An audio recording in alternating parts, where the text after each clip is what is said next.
Welcome to happy healthy kids time. കഴിഞ്ഞ വീഡിയോയിൽ വായിൽ കൂടി കുട്ടികൾക്ക് മരുന്ന് കൊടുക്കുമ്പോൾ എന്തെല്ലാം കാര്യങ്ങളാണ് ശ്രദ്ധിക്കേണ്ടതെന്നാണ് ഞാൻ നിങ്ങളോട് ഷെയർ ചെയ്തത്. 2 ദിവസം മുമ്പ് ചെറിയ പനിയും കണ്ണിൽ പീള അടിയുന്നു, കണ്ണ് രാവിലെ തുറക്കുമ്പോൾ 2 പോളയും കൂടെ ഒട്ടിയിരിക്കുന്നു എന്നെല്ലാം പറഞ്ഞ് 6 മാസമുള്ള ഒരു കുഞ്ഞിനെ കൊണ്ടുവന്നു. പനിയുടെ മരുന്ന് കൂടാണ്ട് കണ്ണിലൊഴിക്കാനുള്ള മരുന്നും കൂടെ എഴുതി കൊടുത്തു. ഒഴിക്കേണ്ട വിധം വിശദമായി പറഞ്ഞു കൊടുക്കുകയും ചെയ്തു. അപ്പോൾ ഞാൻ വിചാരിച്ചു ആ കാര്യങ്ങളെല്ലാം നിങ്ങളോടും കൂടെ ഒന്ന് ഷെയർ ചെയ്യാമെന്ന്. കണ്ണിൽ മരുന്നൊഴിക്കേണ്ട വളരെ കുറച്ച് സിറ്റുവേഷൻസേ ഉള്ളൂ. കൺജങ്ക്റ്റിവൈറ്റിസ് അഥവാ കണ്ണിൽ നിന്ന് പഴുപ്പ് വരിക, അല്ലെങ്കിൽ അലർജി കൊണ്ടുള്ള കൺജങ്ക്റ്റിവൈറ്റിസ്, പിന്നെ ചിലപ്പോൾ പ്യൂപ്പിൾ ഡയലേറ്റ് ചെയ്ത് നോക്കേണ്ടതിന് വേണ്ടി കണ്ണിൽ മരുന്നൊഴിച്ച് നോക്കുന്നത്. അല്ലാതെ അനാവശ്യമായോ ഡോക്ടറെ പ്രിസ്ക്രിപ്ഷൻ ഇല്ലാതെയോ ഒരിക്കലും കണ്ണിൽ മരുന്നൊഴിക്കരുത്. അപ്പോൾ ഇനി എങ്ങനെയാണ് കണ്ണിൽ മരുന്നൊഴിക്കേണ്ടതെന്ന് നമുക്ക് നോക്കാം. എപ്പോഴും പറയുന്ന പോലെ തന്നെ കൈ വൃത്തിയായിട്ട് സോപ്പും ചെറിയ ചൂടുവെള്ളമായി വൃത്തിയായി കഴുകുക. അതിനുശേഷം മരുന്നിൻ്റെ കുപ്പിയെടുത്ത് ലേബലൊന്ന് ചെക്ക് ചെയ്യുക, എക്സ്പയറി ഡേറ്റ് നോക്കുക. പിന്നെ ആ സൊല്യൂഷൻ നല്ല ക്ലിയർ സൊല്യൂഷൻ ആണോ, എന്തെങ്കിലും സെഡിമെൻറ്റ്സ് ഉണ്ടോ എന്നെല്ലാം ഒന്ന് ചെക്ക് ചെയ്യണം. ഉപയോഗിച്ച മരുന്ന് വീണ്ടും ഒരിക്കലും കണ്ണിൽ ഒഴിക്കരുത്. അതങ്ങ് നേരത്തെ ഒഴിച്ചതാണെങ്കിൽ ഡിസ്കാർഡ് ചെയ്തേക്കണം. പുതിയ മരുന്ന് വേണം എപ്പോഴും ഒഴിക്കാനായിട്ട്. ഇനി നമ്മളോട് സഹകരിക്കുന്ന കുറച്ച് വലിയ കുട്ടികളാണെങ്കിൽ കണ്ണിൽ മരുന്നൊഴിക്കുന്നത് ഒരു പ്രശ്നമേ ഇല്ല. വലിയവരെ പോലെ തന്നെ ഒന്നുകിൽ ഇരുന്നിട്ട് മുകളിലേക്ക് സീലിങ്ങിലോട്ട് നോക്കാൻ പറഞ്ഞൊഴിക്കുക, അല്ലെങ്കിൽ കിടത്തിയിട്ട് നെറ്റിയിലേക്ക് നോക്കാൻ പറയുക. അപ്പോൾ നമുക്ക് താഴത്തെ കൺപോള താഴ്ത്തി 1-2 തുള്ളി ഡോക്ടറുടെ നിർദ്ദേശപ്രകാരം ഒഴിക്കാം. പക്ഷേ എന്നിട്ട് കണ്ണ് ചെറുതായിട്ടൊന്ന് അടച്ച് പിടിക്കാം. ഒരുപാട് അമർത്തി അടച്ചാൽ ചിലപ്പോൾ ഒഴിച്ച മരുന്ന് പുറത്തേക്ക് പോകും. 1-2 മിനിറ്റ് മാത്രം കണ്ണടച്ച് പിടിച്ചാൽ മതി. പിന്നെ ശ്രദ്ധിക്കേണ്ടത്, ഒരു കണ്ണിൽ മാത്രമേ അസുഖമുള്ളൂ, ഡോക്ടർ ഒരു കണ്ണിൽ ഒഴിക്കാനാണ് പറഞ്ഞതെങ്കിൽ ഒരു കണ്ണിൽ മാത്രം ഒഴിക്കുക. പിന്നെ നമ്മൾ ശ്രദ്ധിക്കാനുള്ളത്, കണ്ണിൽ മരുന്നൊഴിക്കുന്നതിന് മുമ്പ് നമ്മൾ ക്യാപ്പ് ഊരുമല്ലോ. അപ്പോൾ ആ ക്യാപ്പ് ഒരു സ്റ്റെറൈലായിട്ടുള്ള ടിഷ്യൂലോ അല്ലെങ്കിൽ വൃത്തിയുള്ളൊരു ടവലിലോ മാത്രമേ വയ്ക്കാവുള്ളൂ. പിന്നെ ഒരു കാര്യം, ഇപ്പോൾ ഞാൻ പറഞ്ഞ കുട്ടിയില്ലേ, കണ്ണിൽ പീള അടിഞ്ഞ കുട്ടികളാണെങ്കിൽ അമ്മ തന്നെ പറയുന്നു കണ്ണ് തുറക്കുന്നില്ല എന്ന്. നമ്മൾ ഒരിക്കലും ഇങ്ങനെ ഒട്ടിയിരിക്കുന്ന കണ്ണ് വലിച്ച് തുറക്കാൻ ശ്രമിക്കരുത്. എന്തെന്ന് വെച്ചാൽ അപ്പോൾ കൃഷ്ണമണിക്ക് പോറലുണ്ടാകുകയും പിന്നെ പ്രശ്നങ്ങൾ ഉണ്ടാകാനും സാധ്യതയുണ്ട്. അതുകൊണ്ട് ചെയ്യേണ്ടത്, നമ്മൾ വൃത്തിയുള്ള വെള്ളം, തിളപ്പിച്ചാറിച്ച വെള്ളം വൃത്തിയുള്ളൊരു പഞ്ഞിയോ അല്ലെങ്കിൽ ടിഷ്യോ മുക്കി പതുക്കെ ഒപ്പി കൊടുക്കുക. കുറച്ച് പ്രാവശ്യം ഒപ്പുമ്പോൾ വെറ്റാകും, അപ്പോൾ കണ്ണ് തുറക്കാൻ പ്രയാസമില്ല. അപ്പോൾ ഒന്നും കൂടെ പറയുകയാണ്, ഒരിക്കലും കണ്ണ് വലിച്ച് തുറക്കരുത്. ഇപ്പോൾ ഞാൻ പറഞ്ഞതെല്ലാം കുറച്ച് വലിയ കുട്ടികൾ കോപ്പറേറ്റ് ചെയ്യുന്ന കുട്ടികളുടെ കാര്യമാണ്. പക്ഷേ ഇനി ഈ 6 മാസമുള്ള കുട്ടിയോ അല്ലെങ്കിൽ 1 വയസ്സുള്ള കുട്ടിയോ കണ്ണിൽ തൊടാൻ പോലും സമ്മതിക്കില്ല. കണ്ണ് നമ്മൾ തുറക്കാൻ ശ്രമിക്കുന്തോറും കണ്ണിറുക്കി അടച്ചുകൊണ്ടേയിരിക്കും. അപ്പോൾ എന്ത് ചെയ്യണം? നമ്മൾ കുറച്ച് പ്രയാസമാണ്, എന്നാലും വേറൊരാളുടെയും കൂടെ സഹായത്തോടു കൂടി കുട്ടിയെ വേണമെങ്കിൽ ഒന്നൊരു ബ്ലാങ്കറ്റിൽ നല്ലോണം കൈയും കാലും റാപ്പ് ചെയ്ത് പിടിക്കാം.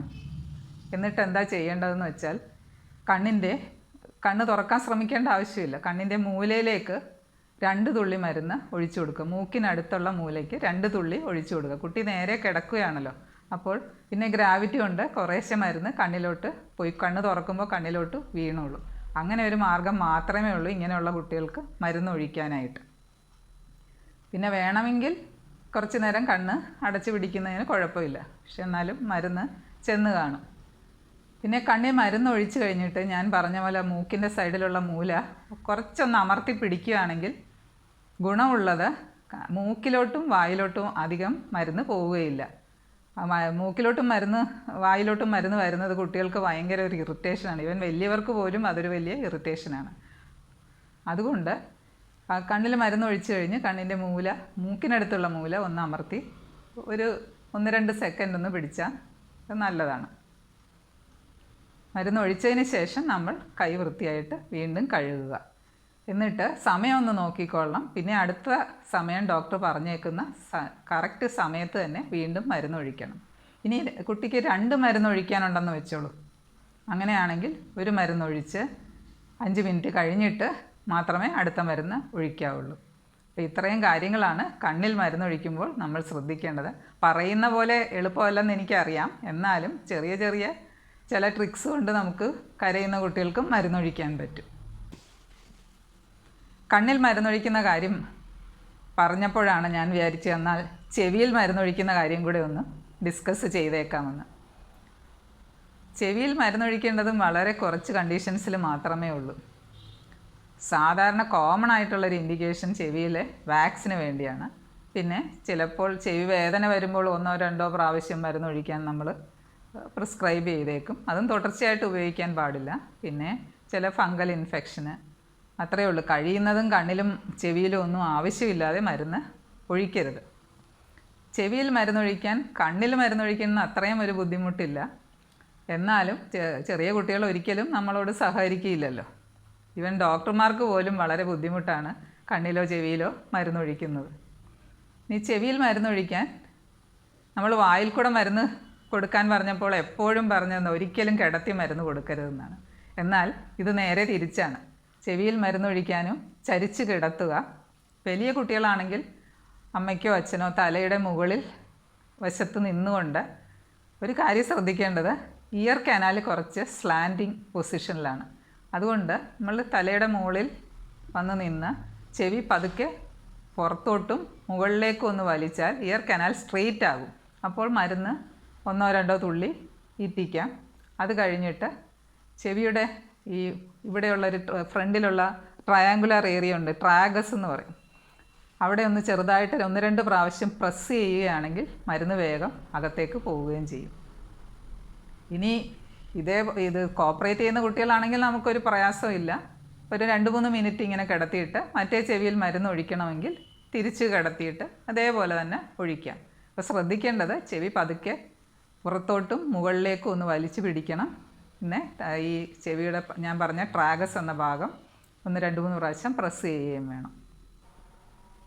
ഇനി ഒട്ടും കോപ്പറേറ്റ് ചെയ്യാത്ത കുട്ടികളാണെങ്കിൽ നമുക്ക് ബ്ലാങ്കറ്റിൽ കൈയും കാലും പൊതിഞ്ഞ് വെച്ച് ഒന്ന് റിസ്ട്രെയിൻ ചെയ്യാം. ചെവിയിൽ മരുന്നൊഴിക്കുന്നതും ഇതേപോലെ തന്നെ ഞാൻ നേരത്തെ പറഞ്ഞതുപോലെ തന്നെ ചെവി ക്യാപ്പ് പ്രത്യേകം ശ്രദ്ധിക്കണം. അതുപോലെ തന്നെ എക്സ്പയറി ഡേറ്റ് നോക്കണം. ഇതെല്ലാം ഇതിനും അതേപോലെ തന്നെ ചെക്ക് ചെയ്യണം. പിന്നെ കുറച്ച് തീരെ ചെറിയ കുട്ടികളാണെങ്കിൽ നമ്മൾ ചെവി പുറത്തോട്ടും കുറച്ച് താഴോട്ടുമാണ് വലിക്കേണ്ടത്. എന്നാലും കുറച്ച് പുറത്തേക്ക് വലിച്ചാൽ തന്നെ ഇയർ കനാലിൽ ശരിക്ക് വീഴുകയും ചെയ്യും.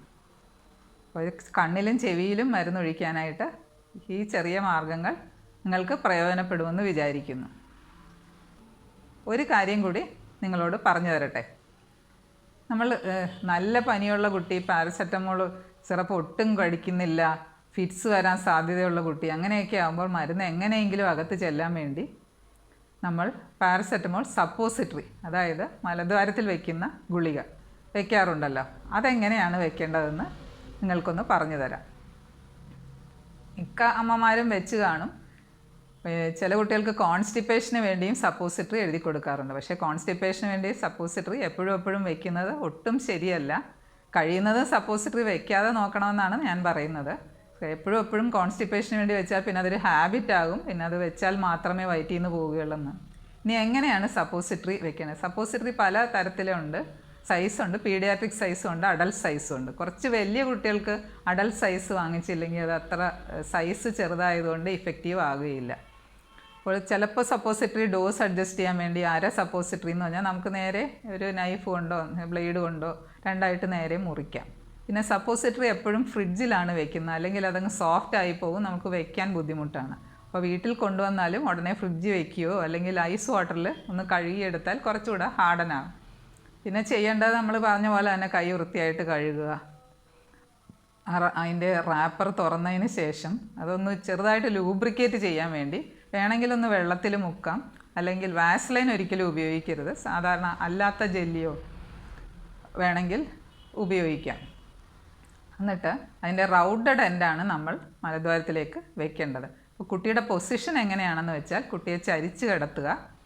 വിചാരിക്കുന്ന പോലെ എളുപ്പമല്ല, എന്നാലും വലിയ കുട്ടികളാണെങ്കിൽ ഒരു പ്രയാസമില്ല. ചരിച്ച് കിടത്തി താഴെയുള്ള കാല് സ്ട്രെയിറ്റ് ആയിട്ട് വയ്ക്കുകയും മുകളിലത്തെ കാല് ഒന്ന് മടക്കി വയ്ക്കുകയും ചെയ്യുമ്പോൾ മലദ്വാരം ശരിക്കും കാണാൻ പറ്റും. ഈ റൗണ്ടഡ് എൻഡ് നമ്മൾ ഒന്ന് ലൂബ്രിക്കേറ്റ് ചെയ്തതിന് ശേഷം അല്ലെങ്കിൽ മലദ്വാരത്തിൻ്റെ അവിടെ ഇത്തിരി ഉള്ള വെള്ളം കൊണ്ടൊന്ന് വെറ്റാക്കിയാലും മതി. എന്നിട്ട് പതുക്കെ വളരെ സ്ലോ ആയിട്ട്, ചെറിയ കുട്ടികളുടെ ആയതുകൊണ്ട് നമ്മൾ ഈ ലിറ്റിൽ ഫിംഗർ കൊണ്ട് അകത്തേക്ക് പതുക്കെ ഒന്ന് പുഷ് ചെയ്യാവുള്ളൂ. ഒരു 2 സെൻറ്റിമീറ്ററിൽ കൂടുതൽ ഒരിക്കലും പുഷ് ചെയ്യരുത്. അത് കഴിഞ്ഞ് എന്താ ചെയ്യേണ്ടത്, അത് പുറത്തേക്ക് വരാതിരിക്കാൻ നമ്മൾ 2 കാലും അമർത്തി പിടിക്കുക. 2 ഗ്ലൂട്ടിയൽ റീജിയനും കൂടെ അമർത്തി ഒന്ന് പിടിച്ചാൽ കുറച്ച് സമയം കൊണ്ട് അത് ഇഫക്റ്റീവ് ആകും. പിന്നെ ഒരു കാര്യം വിചാരിക്കേണ്ടത്, ഇത് നല്ല ലോഡഡ് ആയിട്ടുള്ള റെക്റ്റത്തിൽ നമ്മൾ സപ്പോസിറ്ററി വെച്ചാൽ പെട്ടെന്ന് പനി കുറയുകയില്ല. എന്ന് വെച്ചാൽ അത് ശരിക്കും ഇഫക്റ്റീവ് ആകുകയില്ല. പിന്നെ ഡയറി ഉള്ള കുട്ടികൾക്ക് ഒട്ടും വെക്കാൻ പറ്റുകയില്ല, അതോടനെ അങ്ങ് പുറത്തേക്ക് പോവുകയും ചെയ്യും. അത് കഴിഞ്ഞ് വൃത്തിയായിട്ട് കൈ കഴുകുക, കുറച്ച് നേരം കുട്ടിയെ അങ്ങനെ കിടത്തുക. അപ്പോൾ അങ്ങനെയാണ് സപ്പോസിറ്ററി വെക്കേണ്ടത്.